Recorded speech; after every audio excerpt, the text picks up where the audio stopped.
Hey guys, it's Gracie Latrell. Thank you so much for coming back to the channel. Today I thought I would show you guys and tell you guys how to photograph birds in flight. So the first thing I want to talk about is your shutter speed. Shutter speed is a main key of making sure that the bird's wings do not streak and that they freeze frame. You see all the feathers and everything in freeze frame. I normally start with a shutter speed of about 1250. If you go any lower than that, your bird's wings will be streaked, and if you go any lower, the bird's whole body and wings will be streaked, so you don't want to do that. So when you take the picture, you want it to at least be 1250 or up.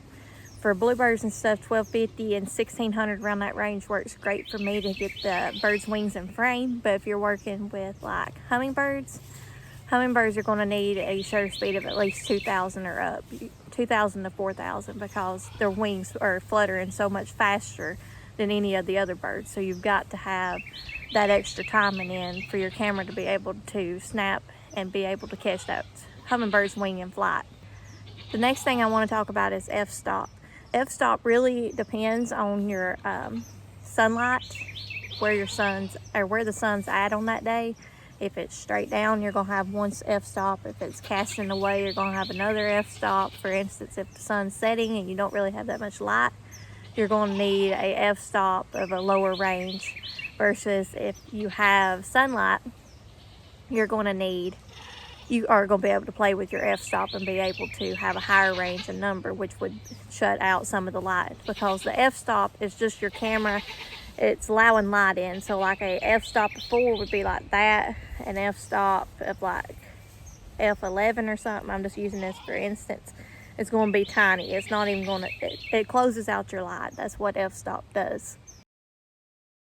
So you do definitely need to pay attention to what your environmental areas are and what your sunlight is and the casting and what's going on in the environment at that point, to make sure you do use the proper lighting, because lighting is make or break in photography. So it could ruin a picture or it could advance a picture. It really depends. Another thing I would like to talk about is the use of a tripod. You don't have to have a tripod per se.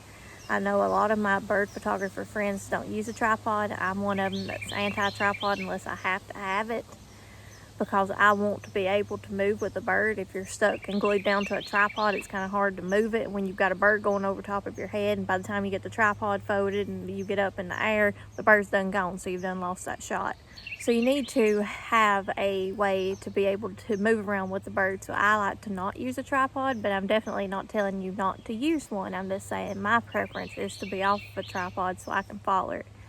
Now, if I'm in the field and I see a turkey or something that's not flying per se, then I'll use the tripod if I have to.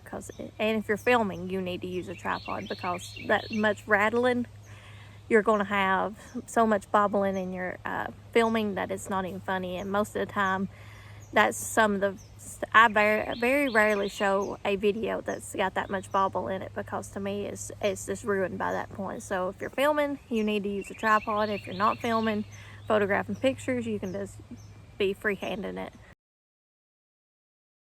Another thing is your ISO. Just like the f-stop, ISO really depends on what the environment sunlight is and settings.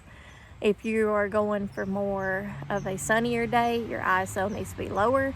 If you're going for more of a darker day, your ISO needs to be further up.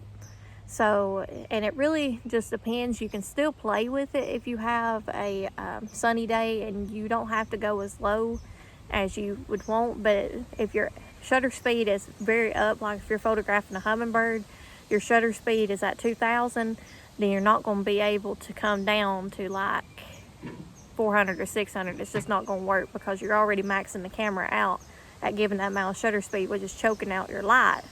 So therefore, the ISO's got to be bumped up even higher. So it's more of a, I guess it's almost a scientific chemical thing. I mean, the settings have got to be just perfectly set, because if they're not, then it's going to ruin your shot. So I mean, you can play with the ISO. So I mean, the lower the ISO, the higher your shutter speed is more than likely, or lower your shutter speed is going to more than likely be.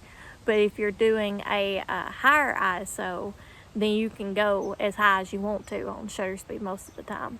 Like if I'm doing a 2000 on a hummingbird, more than likely I'm setting at 3200 or 4000 or 2500. I'm somewhere in that range because I've got to have that lighting in to be able to freeze frame that hummingbird. Another thing that I want to talk about is the photographing your birds and being able to tell when they're going to fledge or when they're going to fly. So one of the main keys I try to watch for is watch the bird's movement. If you'll notice with their little feet, they'll start lunging, and that's when you know they're going to start going, or they'll start looking up in the sky is another sign. But always be aware of that bird and what it's doing, because that'll give you a key point in being able to tell when you need to be on the camera and when you need to be on the trigger, because you don't want to miss the shot by no means. Last but not least, I want to talk about where you need to be focused at on the bird. So you'll notice in your cameras, most of all DSLRs have a box and it's sitting there focusing. What's inside that box is what your camera is focusing on. So like for instance, when I'm photographing birds, I want to see the box on the head of the bird, because that tells me that no matter what, the head of the bird is going to be clear.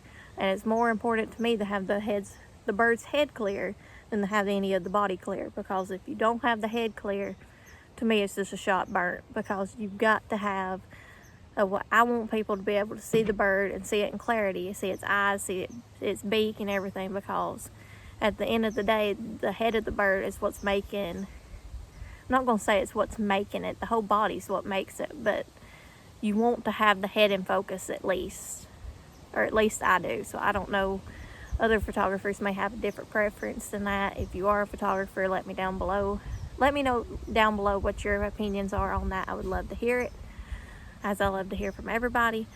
So those are some of the key elements I can tell you how to photograph birds in flight. I hope you guys enjoyed. If you have any other tips and tricks that maybe I don't even know about, put them in the comments, because I love learning anything I can new. So thank you so much for watching, and we'll see you in the next video. Bye, y'all.